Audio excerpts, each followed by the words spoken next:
J'aurais voulu, hein. J'aurais souhaité qu'il soit parti avec beaucoup d'argent. Sincèrement, maintenant, je l'aurais souhaité. Parce qu'à l'époque, j'imaginais que c'était comme ça. Ahidjo était fait pour gérer, pour servir le pays, et non pour se servir. Il a oublié de se servir, voilà. C'est tout ce que je peux dire. Quand on est arrivé à Dakar, je vais vous dire même la solution, en fait, on avait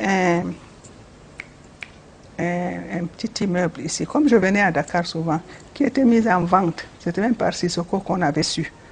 Et il m'avait dit, va voir, est-ce que ça vaut le coup. À l'époque, il y avait tellement de coups d'État, tout ça là. Et j'avais vu ce petit immeuble qui avait 3 étages. Et il y avait une école pas loin, un lycée pas loin.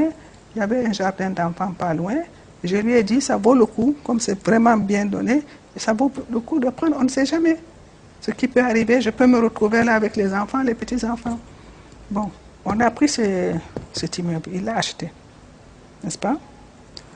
Et il a demandé à Senghor l'autorisation de faire 2 étages. On a donc transformé le petit immeuble, on a fait 5 étages. C'est de ça qu'on a hérité. En 1984, Amadou Ahidjo, qui avait une maison à Dakar et qui entretenait d'excellentes relations avec l'ancien président Léopold Sédar Senghor et son successeur Abdou Diouf, trouve asile au Sénégal. Il s'y installe avec son épouse et ses filles. En même temps que les autorités de Yaoundé s'emploient à bannir son nom de tous les édifices nationaux, commence une importante purge du régime. Les proches ou supposés de l'ancien président sont écartés des affaires et des postes importants. Il règne un climat délétère dans la capitale camerounaise. Un climat dans lequel les officiers et cadres originaires du Nord vont payer le prix fort. C'est par centaines qu'on les envoie discrètement à la mort ou dans les prisons.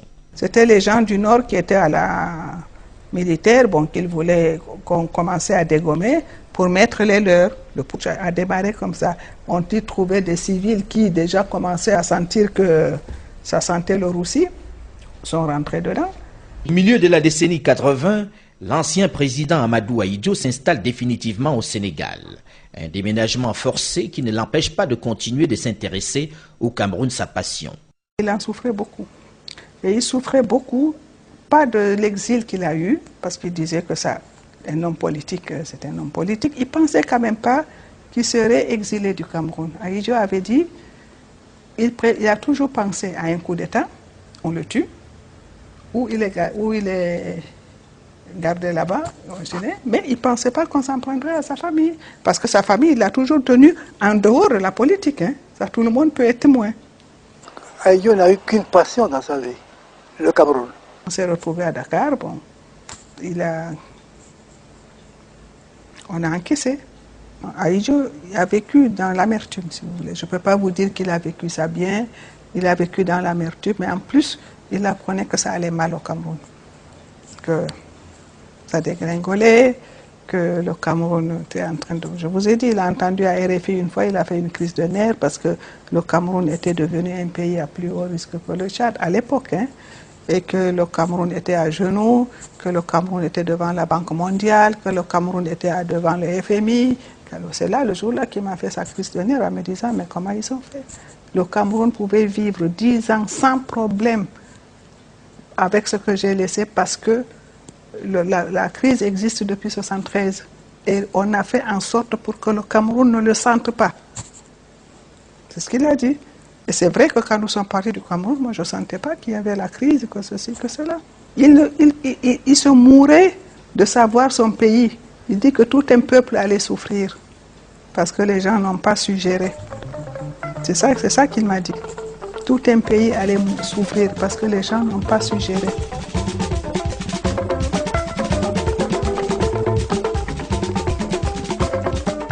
« 30 novembre 1989, les auditeurs apprennent par les ondes de RFI la mort à Dakar de l'ancien président Amadou Ahidjo, dont les images ont disparu depuis quelques années déjà de tous les édifices des manuels scolaires camerounais.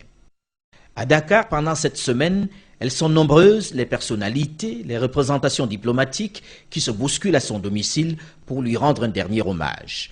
Devant le mutisme de l'État camerounais qu'avait contacté le président Abdou Diouf du Sénégal dès la disparition de l'ancien chef de l'État pour les modalités de retour de la dépouille, Amadou Ahidjo est enterré au Sénégal dans le cimetière musulman. Vous voyez Abdou Diouf demander, lui, il était président de la République, personne n'a demandé la dépouille. Mais les Camerounais n'ont même pas assisté.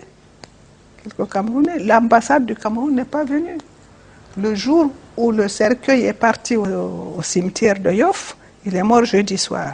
On l'a enterré dimanche.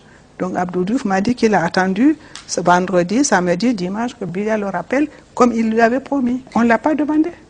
Pourquoi vous allez justement, on ne l'a pas demandé pendant 16 ans? On ne l'a pas demandé.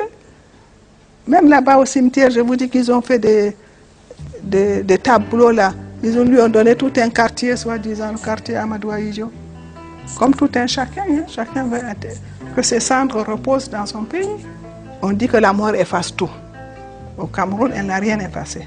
Mais je pensais quand même que le président Biya de lui-même se serait inquiété de savoir cette famille qu'Ahidjo est sortie avec.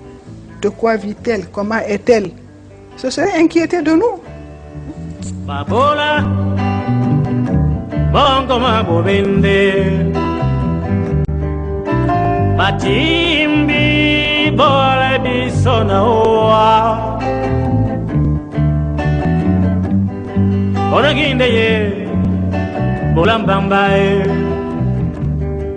Olema Sese.